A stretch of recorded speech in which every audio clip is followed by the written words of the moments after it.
Life story about Anna, a girl of 25 who came to get a job in a jewelry store as a cleaner. The staff had no idea who she really was.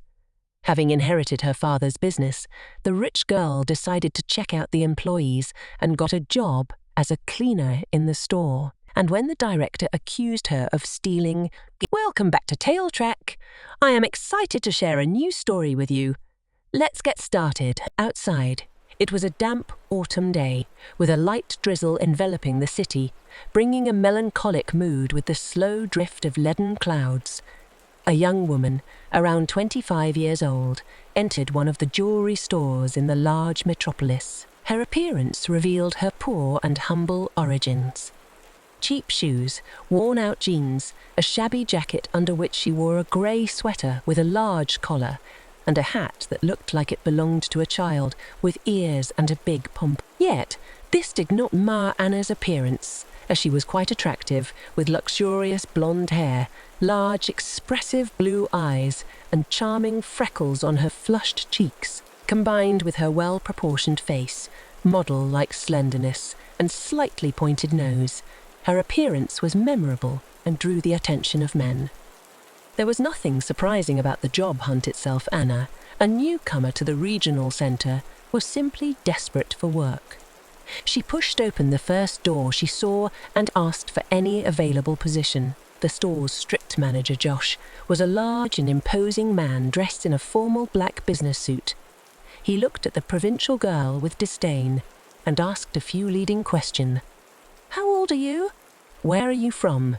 Do you have any work experience?" Despite the manager being relatively young, his demeanour, gold rings on his fingers, and large wristwatch indicated that he wasn't born in the 1990s, but was raised in a family that built its fortune during that tumultuous period. Anna took an immediate dislike to her future boss.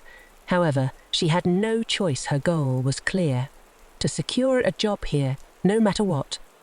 Apparently satisfied with her answers, the perpetually displeased store manager handled her fresh work record book with a bit of disdain before instructing his secretary to hire the girl for a technical cleaning position.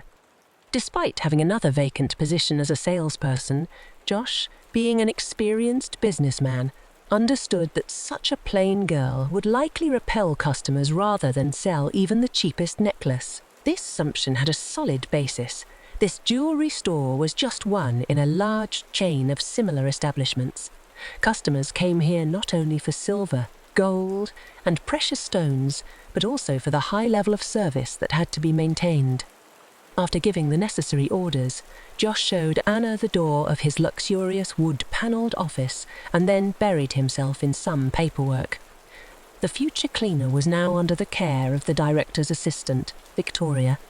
The secretary turned out to be a much friendlier woman. Upon exiting to the reception area with the girl, the slightly plump lady, dressed as brightly and slightly incongruously as her makeup, despite being of a mature age, surrounded the future colleague with warmth and care, even offering her tea. "So, where did you say you came from?" Victoria asked, entering the necessary data into the work record book. "I didn't quite catch that." "From far away, Mum." "Just call me Victoria," the secretary requested, looking a bit disapprovingly over her round glasses. "We'll be working together, so no need for formalities. And let's use informal speech. I'm a simple woman. I also came from far away, as you put it." "All right," Anna agreed easily, beginning to warm up in the cosy chair after her walk on it. "Just don't catch a cold, okay?" Victoria looked at her again, this time with visible concern. "Josh really doesn't like it when people get sick, go on maternity leave, or do other things allowed by the Labour Code. In the jewelry store, it's simple. Either you play by the rules, or you go out the door. But the salary is good and even for a cleaner.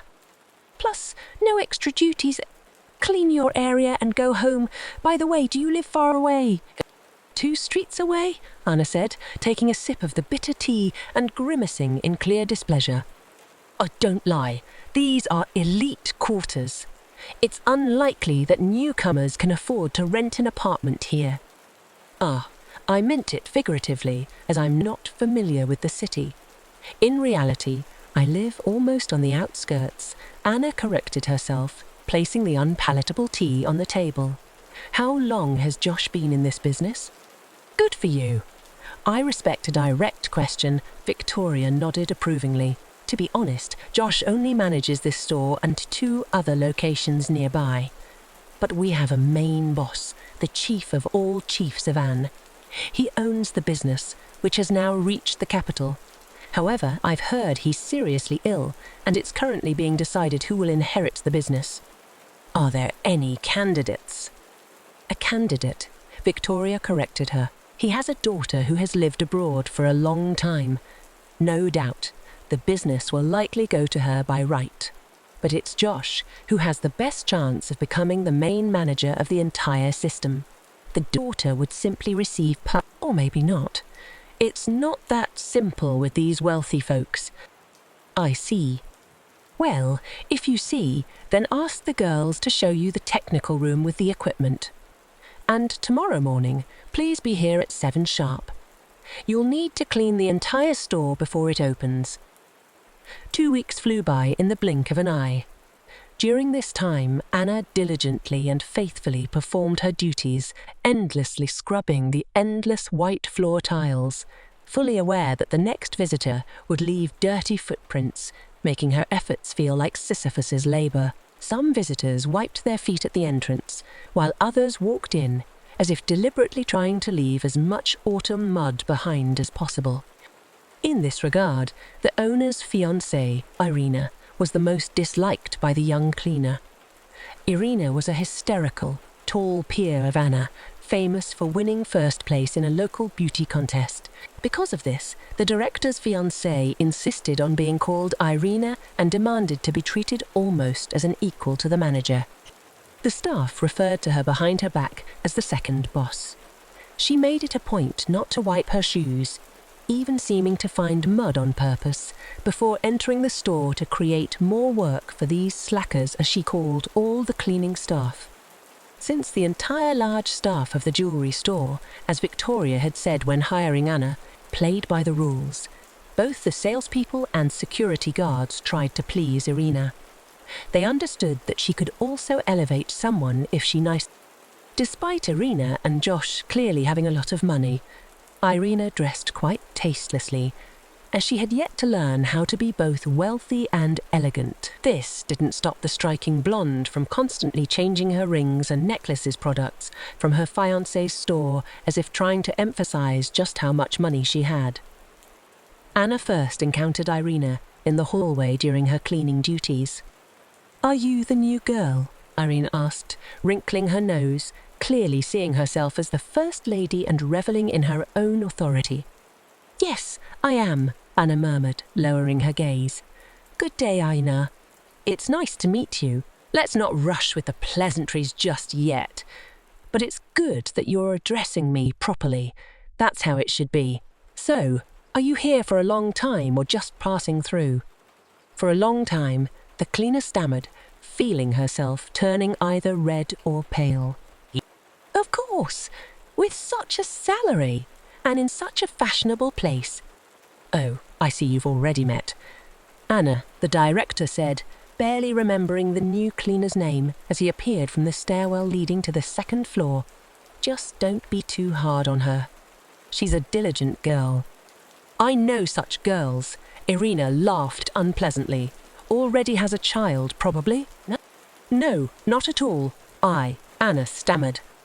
"You should be careful with her." Josh tried to be a gallant gentleman, putting his arm around his fiancée's waist. "Do you know her surname?" "What is it?" Popov pronounced syllable by syllable and laughed. "Quite a coincidence, just like our... But he's dead." "Shh." Josh noticeably tightened his grip and pulled his fiancée closer in a rather rough manner. "We shouldn't spread that around too much." That day, Anna, having experienced a great deal of stress from her meeting with Irina, found herself repeatedly caught in drafts and felt she was coming down with a cold. The night brought high fever and chills. In this state, she inadvertently reset her alarm clock, causing her to be late for work for the first time.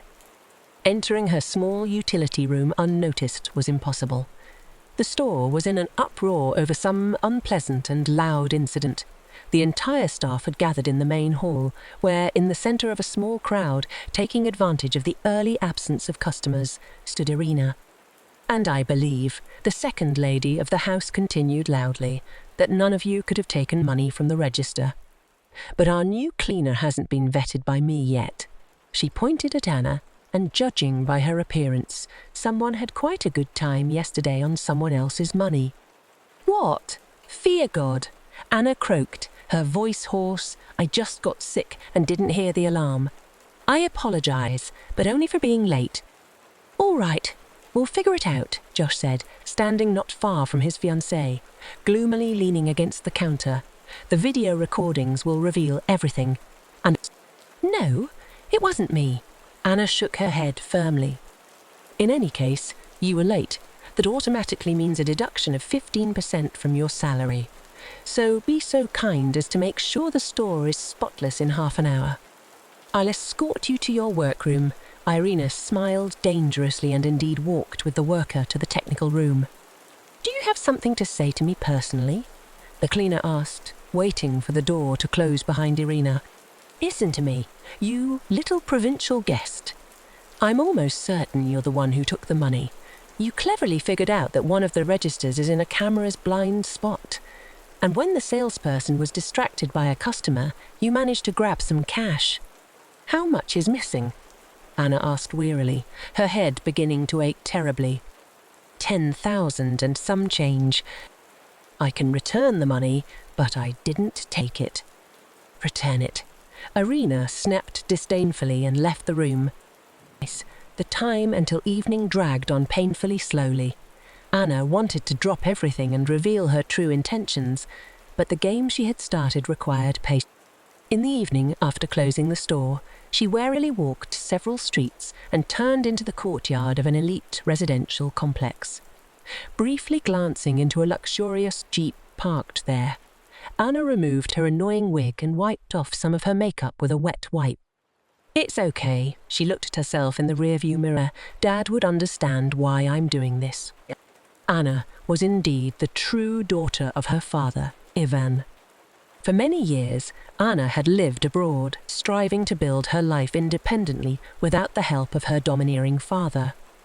But now, with her father gone, she deeply regretted not spending his final years with him. After her mother died during childbirth, Ivan, left with little Anna in his arms, did everything to ensure his daughter never felt deprived of anything. He didn't spoil her with money, but rather made it a point to leave meetings early whenever possible to spend additional time with his beloved Anna. It was only when she grew up that Anna realized the immense sacrifice her father had made, completely giving up his personal life. Ivan devoted all his time to Anna, and as a result, he gradually lost the habit of interacting with women. So, when Anna went abroad for her studies, her father was left alone and quickly lost his edge, consumed by longing and a colourless, grey She recalled a phone conversation with him. "But Dad, I can't be in two places at once." "I understand, Anna, but I'd really like to see you." "That's impossible." "Nothing is impossible. Your mother gave birth to your sister when the lights went out in the delivery room." "Don't start, Dad." Okay. Out of habit, lost in her memories, Anna ran her hand over the small, V-shaped birthmark that had been on her collarbone since childhood. Her father had the same birthmark, and he loved to joke that he could feel his daughter through it even at a distance. Currently, Anna's lawyers had arranged everything to transfer her father's business empire to her. However, she needed to choose a manager. This led him to make a brilliant decision through her father's friend. She found out that among the various managers, Josh had proven to be the best. He was the ideal candidate for her deputy. Yet, following the principle of trust but verify, Anna decided to understand who Josh was and what he was like firsthand. After working for 2 weeks as a cleaner in her own store, she was genuinely shocked by the state of affairs. "Sergei," Josh's father knew who she was, which necessitated extensive preparation. With the help of an old theatre friend, she completely changed her appearance and artificially altered her voice to avoid recognition in case Josh's father decided to visit his son at work. She could have taken a simpler route and hired private detectives to form an opinion of the manager. However, Anna was a determined, honest, and somewhat romantic young woman who decided to immerse herself in the matter personally. "Oh, Dad, you always told me to get involved in the family business as soon as possible. You knew, dear, that you were fading," Anna thought to herself and her father. "But I kept dreaming of other cities, other countries. Was it worth it? No. I'm here, and you're in the cold ground, and I miss you so, so much." It took a real effort for her to swallow the bitter lump of tears that welled up. In the cool car, with the engine turned off, Anna inexplicably felt her loneliness keenly. "All right. Pull yourself together." Anna's gaze instantly turned serious and steely. "Let's think like Dad. What do I have? A business empire that's falling apart at the seams after Dad's death. The same Josh, along with his brazen staff, is practically pilfering money from the cash register in broad daylight. And that bride-to-be, she's something else entirely."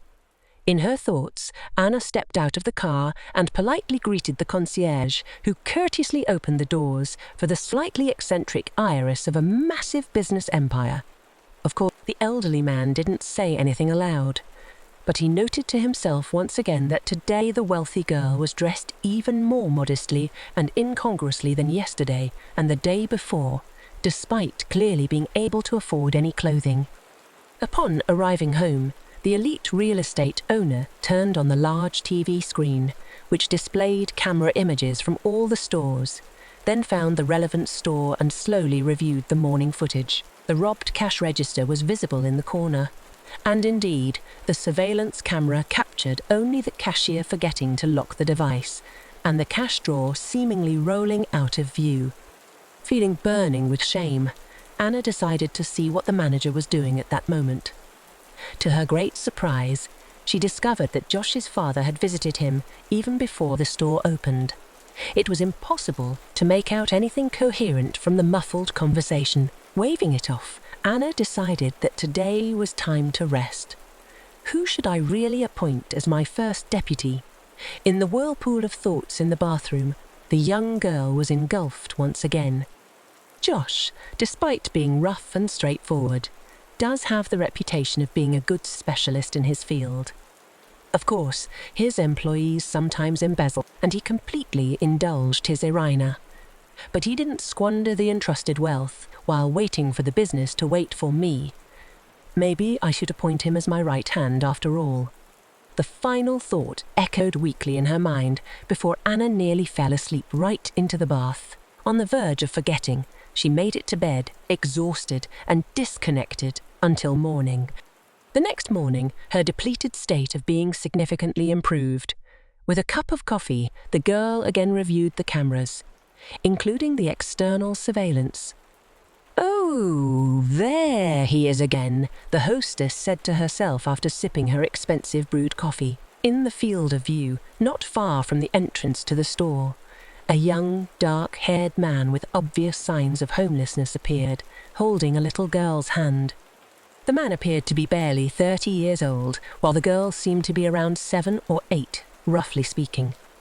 The stranger greeted the janitor, and, as if everything was proceeding according to a well-rehearsed script, took the broom from him and quickly tied up the area. The vagrant received some change from the janitor and clearly intended to stand nearby the store entrance.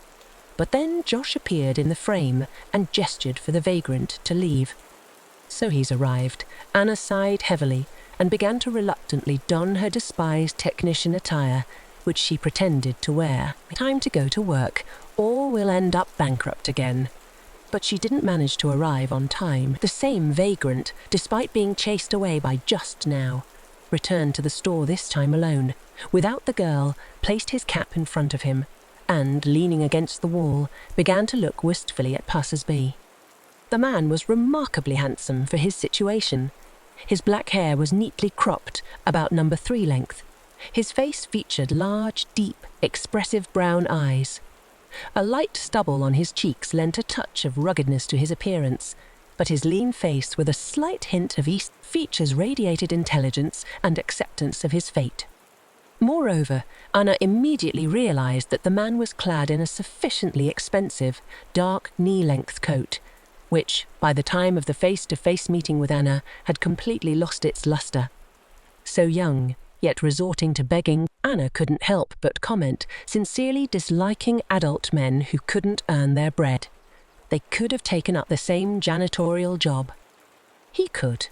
The stranger shot back with his expressive eyes. But without documents, he's not getting anywhere. On top of that, the vagrant opened his coat, and Anna saw how the man's body was encased in a contraption of plastic and metal. "What's that for?"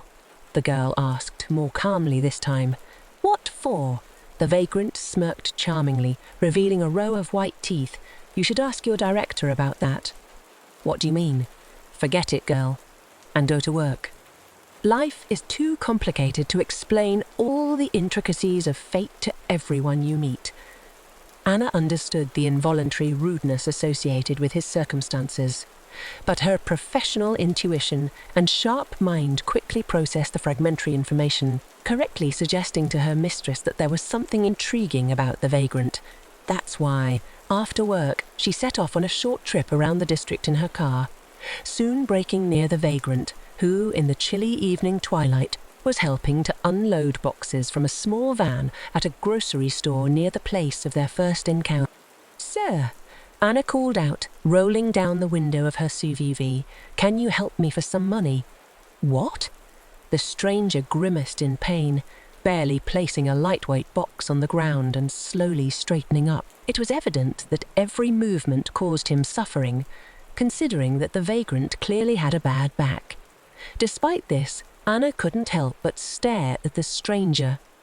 His warm breath billowed in clouds, creating an impression of the ephemeral nature and fragility of human life. "Can you help me for some money?" "I was recommended to you." Anna bluffed a little, but tried to appear confident. "They say there's a certain Sasha in the area." "My name's not Sasha." The man shook his head. "Then what is it?" "James." "I'm James." "Yes, exactly. My acquaintances mentioned James." The car owner continued to lie reluctantly. "They say you're up for any job." "As much as I can, but I don't have much strength right now." James opened his coat again to reveal the corset. "No problem. It's an easy job." "Piece of cake." "Right, miss," intervened the saleswoman who was counting the boxes. "James is just in a tough life situation, but he's a very decent person. Don't doubt. He won't deceive you." "Thanks for the recommendation," smiled Anna. "Hop in." Just like that. James seemed embarrassed by his attire. "No worries. Dry cleaning will handle it if needed." "Go ahead, James," nodded the saleswoman. "There are only 3 light boxes left. I'll manage." The man carefully got into the car and looked around. "Do you live on the street?" was the first thing that came to Anna's mind, as she cautiously checked the pepper spray in her pocket once again. "Trust, but verify," flashed in her mind again. "No, I have a small apartment, but it's completely unfurnished, just concrete walls." "Here!" Anna couldn't believe her ears as she drove out of the yard, but real estate here costs a fortune. "Exactly," nodded James, "but you may not believe it, however. There was a time when I had several such apartments, and this one was just listed as backup space, just in case." "Really?" Anna looked at the stranger in a completely different... "Really?" nodded the man. "What do you need me to do?" "Inform me, for convenience." Anna stopped in the nearest yard. "What did you mean when you pointed at the corset and said to me, 'You should ask your director'? That was you. But, yes, I'm not as simple as I seem to you. Consider me a private detective, if you will, who infiltrated Popov's jewelry store to find out everything about Josh. Do you know him?" The vagrant hesitated significantly. Anna noticed it. "Is something wrong? My daughter is in danger if Josh finds out I've opened my mouth." Even so, genuine, deep sorrow reflected in the man's eyes. "All right, What if I guarantee you that I'll provide all the necessary protection and take your daughter to a place where no one will find you both? Well, maybe Josh won't find me, but his father already spotted me once. Look at this. James tapped his chest, which responded with a dull thud from the corset. What if I tell you that I have connections better than Senior? Impossible. James shook his head. A detective can't be cooler than a retired police general. Perhaps Anna interrupted him. I'm not exactly a detective. All right, the ambiguity and sense of incomprehension from the conversation clearly wore out the vagrant. Let's make a deal. I hand over all our affairs to you, and you take my daughter Elsa and take her as far away from the country as possible. Only in that case am I ready to take a risk. Deal. Then it's going to be a somewhat long story. Information poured out from James's lips, and Anna realized how long he had desired revenge and had been waiting for the right moment to express everything that had accumulated. It all started several years ago when my network of antique shops significantly declined in turnover and was gradually approaching bankruptcy. At that time, a very well-known person, a former law enforcement officer, Sergei, offered me his son as a crisis manager. At the time, I was quite wealthy and married to a woman who wanted to become a beauty queen and build her career in the modelling business. Her name was Irina. You've probably seen her in the store, where she appears almost more often than at home. And unlike her, I really wanted to experience the joy of fatherhood. But my wife said it would only be possible many years later when she would have won all the awards she had been striving for all these years. As a compromise, I agreed to Sergei's proposal, who seemed to me an experienced and mature man, especially with his extensive connections. Moreover, my father had known Popov for a very long time, since their time in service together, so I didn't expect any treachery from him. At the same time, I agreed with Irina that, for the sake of preserving her figure, we would, and thanks to money and connections, I quickly formalized paternity over my daughter Elsa, who was barely 3 years old at the time. Josh, having delved into my affairs, skillfully gained my trust and became a frequent guest in my home. At some point, I trusted Popov Jr. so much that I heeded his suggestion to protect myself and divide the business, after which I signed some papers. Moreover, Irina, being my official wife, literally insisted on the deal as she was secretly seeing my protege. That same night, I was literally dragged out of bed and beaten so badly that I ended up in intensive care. During this time, they seized and worked off everything that belonged to me. Only the apartment, initially registered to Elsa, escaped the attention of the raiders. But what's even more surprising, Sergei literally ordered me to show myself, regularly come to Josh for reports that I wasn't dead and was, in fact, safe, and not to shine, if I wanted my daughter to stay alive. Is that all? Asked a bewildered Anna. That's it, nodded James. But what about law enforcement? I'm begging you. James shook his head. But wouldn't it have been easier to get rid of you? You see, James furrowed his brow. That's what they had planned. But I turned out to be very resilient. Resilient for the sake of little Elsa. And when they realized that the first plan didn't work, they struck at what was most precious. My daughter, threatening to harm her if I rocked the boats. I have to watch my ex, Irina, cozying up with this Josh. In a way, it's my punishment. Punishment for what? I still don't understand. Perhaps for success. For having the talent to build my successful business from scratch, while the general's son did not. Silence fell in the car for a long time, during which it had become completely dark outside. It appears that the situation has escalated significantly, and the intervention led by Anna has brought about a pivotal moment in addressing the injustices faced by James and his daughter. Let's dissect the developments and their implications.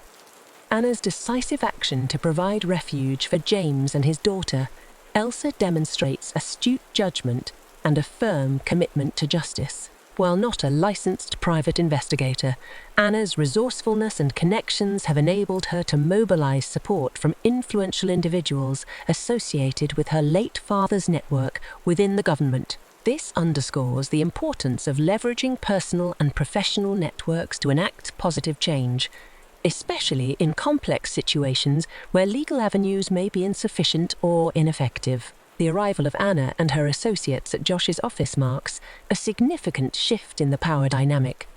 Their composed demeanor and authoritative presence convey a clear message of determination and resolve. The reaction of Josh, evident in his startled response and subtle defensive gesture, reflects the realization that his previously unchallenged authority is now being contested. Furthermore, the acknowledgement of Anna as a real Desiatova by one of her companions carries symbolic weight, suggesting recognition of her competence and effectiveness in handling the situation. Desiatova, presumably a reference to a prominent figure or entity within their sphere of influence, signifies Anna's capability to navigate complex social and political dynamics with skill and proficiency. As this narrative unfolds, it becomes increasingly apparent that the resolution of James's predicament will require strategic maneuvering and decisive. Anna's emergence as a central figure in this unfolding drama underscores the importance of individuals who possess both the insight and the initiative to confront injustice and advocate for those in need. In conclusion, while the path forward may be fraught with challenges, the actions taken by Anna and her allies signal a turning point in the pursuit of justice for James and Elsa. As events continue to unfold, it will be essential to remain vigilant and adaptable in navigating the complexities of this intricate situation. The unfolding developments shed light on the evolving dynamics between Anna, James, and Elsa, as well as the broader implications of their interconnection. Anna's gesture to offer James the position of estate manager reflects her deepening trust and admiration for his character. Despite James's initial reluctance, Anna's conviction in his abilities and her acknowledgement of his past contributions to her well-being serve as compelling factors in persuading him to accept the role. James's disclosure about his upbringing and his mother's resilience in providing for him resonates with Anna, underscoring their shared experiences of overcoming adversity. His modest origins and entrepreneurial spirit further endeared him to Anna, strengthening their bond and mutual respect.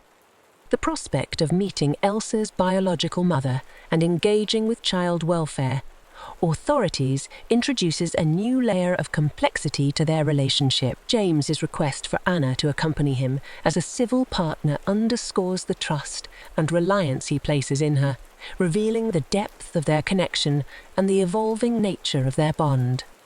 The intimate moment shared between Anna and James in the kitchen highlights their growing emotional intimacy and mutual support. Despite James's physical scars and lingering pain, Anna's admiration for his resilience and determination remains unwavering, fostering a sense of solidarity and understanding between them.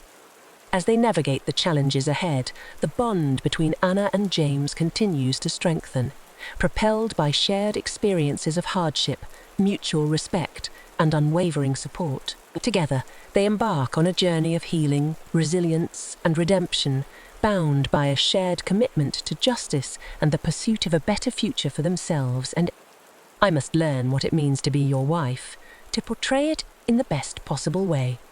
The following morning, Anna and James found themselves in an entirely different status as loving individuals. Consequently, the guardianship authorities were very pleased with the demonstration of a happy family unit.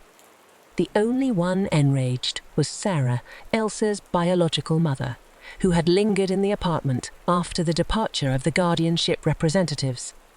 "I've been searching for her for 6 years," said the quote young and blue-eyed individual who didn't really seem like an unfit woman. "What do you wealthy folks know about the circumstances that lead one to leave their daughter?" "I would never leave my daughter under any circumstances." James clenched his fists to conceal his true emotions. "But I had to, because I ran away from the orphanage myself, following a man from whom I accidentally got pregnant." Sarah narrowed her blue eyes. "But I gave birth to the child there, in the north, and came to the big city with her to build a better life. But I needed time. and through acquaintances, I arranged for my daughter to be placed in the temporarily arranged. And when I came, as usual, on my day off, to see my daughter, I was told that some rich people in a beautiful and big jeep had adopted her. What was I supposed to do? As you can see, leave Elsa in peace, Anna replied. The girl has become accustomed to us and will lack for nothing. I see. Sarah glanced around the hallway. But I spent so many years saving up to buy an apartment and pay off the mortgage. I lived with one dream all those years, to get my daughter back, or at least start participating in her life. Her name isn't even Elsa, if you want to know. I don't want to know. James was clearly prepared to go to any lengths to protect his Elsa from her biological mother. All right, let's calm down. We are adults and should settle everything amicably. Anna raised her tone sharply. I'll make coffee. We'll sit in the kitchen and discuss everything again. Adults are indeed capable of reaching an understanding. Sarah turned out to be a decent person. So she was temporarily accepted into the family under the guise of a housemaid, so she could discreetly participate in raising her daughter. They decided that when Elsa became old enough, she would understand what to do with the information about her real mother. Meanwhile, events unfolded, and soon Anna discovered that she was pregnant. Fortunately, by that time, James had recovered sufficiently to take over the business and household chores. And Sarah also joined the workforce, genuinely bonding with her daughter's adoptive parents, especially with Anna, whom she seemed to understand almost intuitively. The birth was quite difficult. Anna had to undergo a caesarean section, but that's how a wonderful girl came into the world, and experienced Sarah took care of her, and behold, the daughter inherited the very same birthmark that had always been on the collarbone in the Desyatov family. It's amazing Sarah, while changing diapers, looked very carefully at the baby, but I have exactly the same mark. Really? Anna, still not fully recovered from childbirth, only slightly raised herself on the bed. Show me. The birthmark, so similar to Anna's own, appeared under the room's light. This is impossible. The woman was in shock. Genetic testing revealed a direct relation, and it turned out. When Anna's mother passed away, she still managed to give birth. By the birth of the second child, despite the power outage and the darkness of night, Sarah miraculously managed to give birth. Albeit in the chaos of the situation, the baby, who never cried, was mistakenly deemed dead. And when Sarah revived, amidst the chaos of the 90s, they simply decided to conceal the foundling in the baby's house, rather than search for and disturb the young widower with a small daughter in his arms. Thus ended this story and the incredible entanglement of the fates of the main characters. Life is intriguing in that what initially appears fictional often reveals itself as reality upon closer examination.